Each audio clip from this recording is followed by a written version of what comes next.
Bonjour, vous êtes bienvenue dans la série d'entretiens de la CCI où on rencontre des patrons d'entreprise, des experts. Et aujourd'hui, on est avec Vincent Trévisan, un des responsables de Deloitte à Liège. Bonjour. Oui, bonjour M. Lawson. Est-ce que, pour faire connaissance avec vous, on va d'abord commencer par la société que vous représentez. Deloitte à Liège, c'est quoi en fait? Qu'est-ce que vous faites? Deloitte à Liège, c'est plusieurs services. Il y a l'audit, le taxe, plutôt orienté tous les deux vers les grandes entreprises. Et il y a ma partie à moi qui est Deloitte Private. Et au sein de Deloitte Private, on a deux grandes composantes. Une partie expertise comptable, de ce qu'on appelle le compliance, toutes les formalités à rendre, tenir les comptabilités, traduire ça en chiffres, donner des reporting aux clients en direct. Ou alors la partie conseil. Dans la partie conseil, on a une partie finance, on a une partie taxe également, fiscalité, et on a une partie sociale et on a une partie juridique. Et donc j'ai plus ou moins une trentaine de personnes sur Liège, 15 personnes dans l'expertise comptable, 15 personnes dans la partie conseil. Et les conseils que vous donnez aux entreprises, on voit bien que les entreprises ont subi une grosse crise, la crise sanitaire qui les a beaucoup impactées. À votre avis, comment elles s'en sortent maintenant de cette crise? Est-ce qu'elles sont déjà complètement rétablies ou pas? Ça dépend vraiment du secteur d'activité.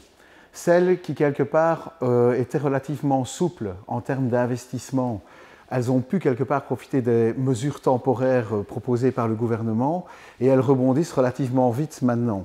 Les autres qui ont dû investir de grosses capacités de production, c'est un peu plus difficile et elles sont aujourd'hui pénalisées en plus par le fait qu'au moment de la croissance, on arrive à une pénurie de matières premières qui les empêche de produire et de profiter de ce sursaut. Évidemment, on peut dire que c'est décalé dans le temps, mais en attendant, aujourd'hui, la progression est un peu plus courte pour elles. Tandis que pour les autres, il y a un fort rebond parce qu'elles suivent plus facilement l'entièreté de l'économie. Mais il y a aussi un autre élément qui les pénalise. Tout à fait. On a la problématique des talents. Mais cette problématique des talents, elle est vraiment partout. Qu'on soit dans le secteur des services, qu'on soit dans le secteur secondaire, industriel, etc., on a énormément de difficultés pour recruter. Même chez nous, Deloitte, où on recrute énormément, cette année, je pense qu'on recrute 1500 personnes, ce n'était pas facile de remplir et de trouver des personnes qui disposent d'un peu d'expérience ou même des personnes qui débutent. Et quels sont les profils que vous recherchez? Nous sommes vraiment maintenant multiprofils. Au départ, moi, étant donné que je suis plus orienté vers les PME, dans la partie comptabilité au conseil, ça a plus des juristes, des gens qui sortent du HEC, qui ont fait des études économiques, des MBA. Pourquoi pas quand même des gens dans le marketing, quelque part, qui ont une fibre un peu plus chiffre également. Mais au sein de Deloitte, on engage également tout ce qui est ingénieur, spécialiste dans l'environnement, beaucoup d'informaticiens, énormément. Donc tous les profils, il n'y a aucun secteur où on n'engage pas. Voilà, vous pouvez même, être sociologue, je pense qu'on peut vous trouver, on va venir vous chercher, ça dépend de votre personnalité, quelque part. Et justement, en parlant de la crise, on a vu qu'il y a, paradoxalement, il y a eu très peu de faillites en 2020 par rapport à 2019. Est-ce que d'après vous, 2021 va être le même visage que 2020 ou pas? Non, on a eu peu de faillites parce qu'on a fortement été aidé par les reports au niveau des paiements dans les investissements. Maintenant, les banques, quelque part, ont arrêté ce système qui, effectivement, ça n'avait pas de sens de perdurer très longtemps. Mais aujourd'hui, certaines sociétés vont se retrouver par rapport au mur de dette. Celles qui ne profitent pas à fond de la croissance maintenant, elles vont se retrouver confrontées, quelque part, à trop d'endettement à rembourser, ce qui risque de pénaliser un peu l'entièreté de l'économie. Mais pour le moment, c'est une analyse technique que je donne, mais pour le moment, on ne voit pas encore trop de faillites. Mais ça commence à venir et les banques ont quand même fortement resserré l'accès au crédit bancaire pour les sociétés qui ont souffert du Covid. Et donc, d'après vous, craignez qu'il y ait beaucoup plus de faillites en 2021? Beaucoup plus, oui. Je pense que celles qui n'ont pas eu lieu en 2020 risquent de se passer en 2021. Oui. Un autre aspect de votre activité, c'est que vous vous occupez principalement des PME. D'après vous, quels sont les problèmes auxquels sont confrontés les PME? Aujourd'hui, je pense que c'est un problème de financement pour celles qui ne vont pas bien, à cause du resserrement, comme je viens de le dire. Et je l'ai dit, la problématique des talents, essentiellement, quel que soit le métier, que vous soyez dans l'ORECA, paradoxalement, alors que normalement, tout le monde devrait être heureux de travailler, etc., on voit bien que nos clients qui sont plus orientés ORECA ont des difficultés au niveau du recrutement, jusqu'à des métiers techniques, mais on s'en plaignait déjà il y a quelques années, mais ça ne fait que renforcer, et même dans le métier des services. Donc, c'est difficilement compréhensible, quelque part, qu'on ait tant de pénurie d'emploi alors qu'on a du chômage. Et donc, on a ce gap entre l'offre d'emploi et la demande d'emploi. Un autre élément de la discussion, c'est aussi ce qu'on appelle les PRJ, les procédures de réorganisation judiciaire, un domaine que vous connaissez très bien. Les PRJ aujourd'hui, qu'est-ce qu'on peut dire des PRJ aujourd'hui? Les PRJ, c'est un très bon système qui est une sorte d'amortisseur dans le temps qui va permettre de trouver des solutions par rapport à le système brutal de la faillite où c'est on-off et donc on n'a pas réellement le temps, même si le curateur cherche une solution, on est dans une situation de faillite, ce qui a une connotation extrêmement négative.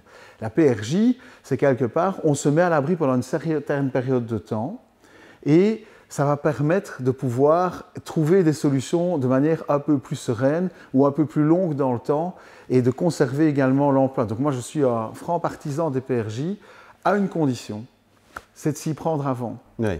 Il faut s'y prendre d'anticiper son problème. Si on attend de ne plus du tout avoir de crédit, c'est une catastrophe. Quand on entre dans une PRJ, il faut avoir de l'argent sur son compte. Parce que dès que vous dites à l'ensemble de vos créanciers, malheureusement, je ne saurais vous payer que dans 6 mois, 9 mois, quand je serai sorti de PRJ, tout d'un coup, votre crédit fournisseur diminue. Et donc, si vous n'avez pas une trésorerie de guerre en entrant, c'est extrêmement compliqué. Et d'après vous, en disant ça, quels sont les signes annonciateurs d'une possible PRJ, d'après vous, ou bien de difficultés qui pouvant amener à une PRJ, à une demande de PRJ?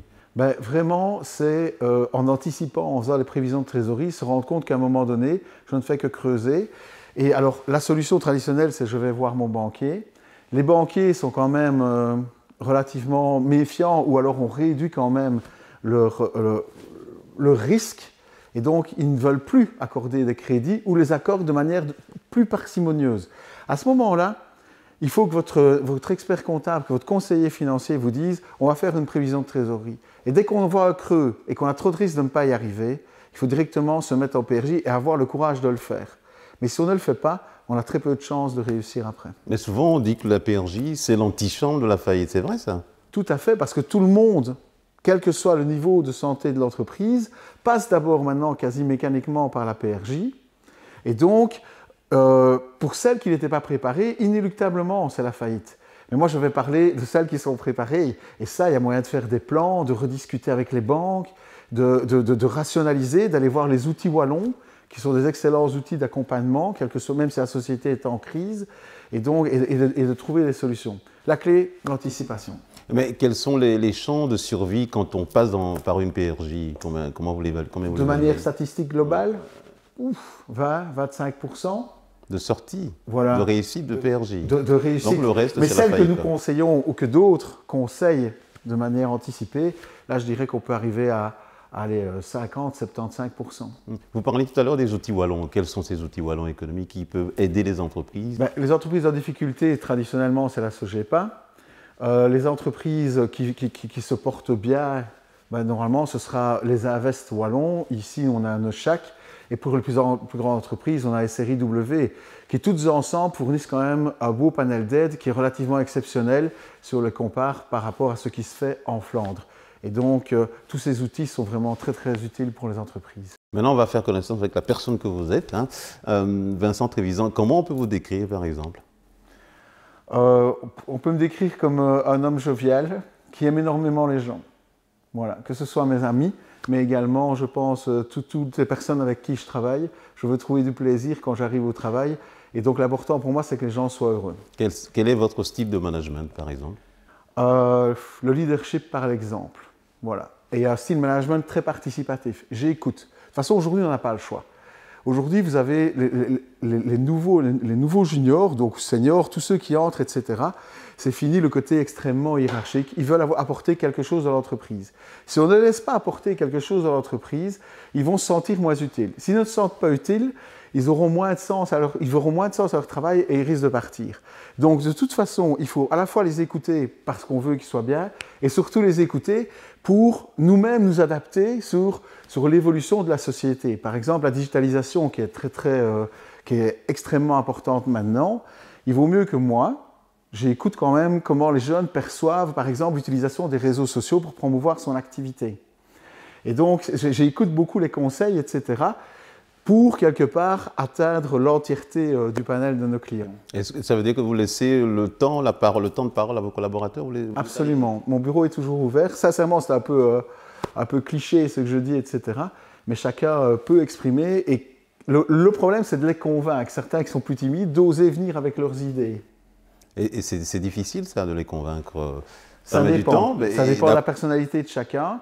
Et en plus, il y a quand même tout le paradoxe aujourd'hui des réseaux sociaux, ou tout le paradoxe des modes de communication multicanaux qui existent aujourd'hui, c'est que finalement, quand j'ai quelque chose à dire au client, ce n'est pas toujours facile. Lui annoncer qu'il paye un peu trop d'impôts, qu'il va avoir un contrôle fiscal, que malheureusement pour le moment on ne trouve pas une solution, ou bien qu'il y a ceci comme problème. C'est tellement facile d'écrire un mail. Vous n'avez plus l'interface sociale. Et donc ce qu'on veut, nous, c'est on veut que nos collaborateurs soient tout près du client et travailler chez le client, communiquent avec le client par téléphone. Et donc c'est pour ça que je dis que c'est le paradoxe. On a plein de cadeaux de communication, mais il faut aussi retrouver le côté très humain de la communication. Un élément aussi qu'on voit dans les entreprises, c'est la formation que donnent les entreprises à leurs travailleurs, leurs collaborateurs. Comment ça se passe chez Deloitte? Nous avons un programme de formation extrêmement poussé et développé. Raison pour laquelle, malheureusement, quelques années plus tard, tous nos collaborateurs sont chassés en permanence par tous les chasseurs de tête, etc. Et donc, qui viennent parce qu'on a vraiment un programme à la fois très technique et qui va être les 2 ou 3 premières, deuxième, troisième années. Ça, c'est vraiment sur la technique. On va développer leurs compétences, mais principalement, une fois qu'on leur a donné la théorie, ils le travaillent réellement dans leur dossier parce qu'ils gèrent leur propre dossier, mais également sur tout ce qui est soft skill.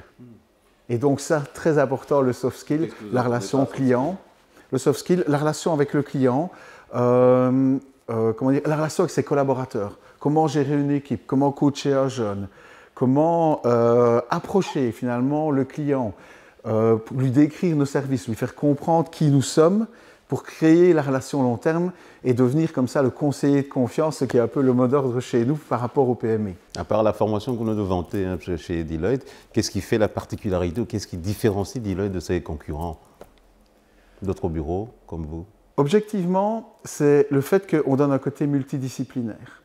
Si vous prenez un bureau d'expertise comptable, vous allez avoir des très bons conseils en comptabilité, expertise comptable et fiscalité, peut-être un peu plus de base. Si vous allez voir un fiscaliste, vous allez avoir des très bons conseils. Idem pour un juriste. Le problème, c'est que toutes ces personnes sont séparées. En venant chez nous, comme on a concentré toutes ces personnes au sein d'une même équipe, vous gardez le même point de contact qui va être vos gestionnaires de dossier, mais lui, il va répandre, entre guillemets, il va aller voir tous ses conseillers experts, et comme on connaît qu'on se met tous ensemble sur le dossier, on donne un conseil multidisciplinaire. La plupart du temps, on est assez compétent pour résoudre tout seul les questions financières, fiscales, comptables, etc. Malgré cet aspect multidisciplinaire, vous travaillez quand même avec les bureaux de comptables dans la région? Absolument. Et donc, soit nous avons nos propres clients à nous de l'expertise comptable, soit les bureaux comptables viennent nous trouver pour la partie qu'on appelle advisory, évidemment, on prend beaucoup d'acronymes en anglais chez Deloitte, mais le conseil, et donc on travaille avec eux et le client. Donc souvent on fait un triangle quelque part, l'expert comptable du client, le client et nous-mêmes, et on forme une équipe, ce qui est beaucoup plus simple parce que l'expert comptable a la connaissance historique également de l'entreprise, il a une vision pour nous transmettre les informations qu'il nous faut, donc on crée la confiance avec eux. Est-ce que c'est difficile pour vous de créer cette confiance? Parfois, est-ce qu'il y a de la méfiance de la part du comptable du client ou bien de l'expert financier du client qui dit « mais tiens, Deloitte arrive, j'aurais d'être mis sur le côté ». À première vue, si vous êtes conseiller, c'est toujours compliqué de retravailler avec un autre conseiller, etc., même si c'est pour le bien du client. Et donc, mais je pense qu'après la première réunion, toutes les choses sont mises au clair immédiatement et que du contraire, on fait des excellentes équipes avec nos confrères experts comptables. On vient de parler de Deloitte, de vous, de votre personnalité. Maintenant, votre relation avec la CCI, la Chambre de commerce sur Liège-Verviers-Namur, quelles sont vos relations? Comment vous appréhendez, vous voyez cette relation avec la CCI? Extrêmement positive. Qu'est-ce que ça vous apporte Ça m'apporte la notoriété à travers l'imminence qu'ils nous donnent en nous permettant de faire des webinaires, des séminaires, des articles dans les revues, etc. Surtout le réseau, à travers leurs événements, mais d'autres personnes peuvent y venir, c'est justement tout l'intérêt.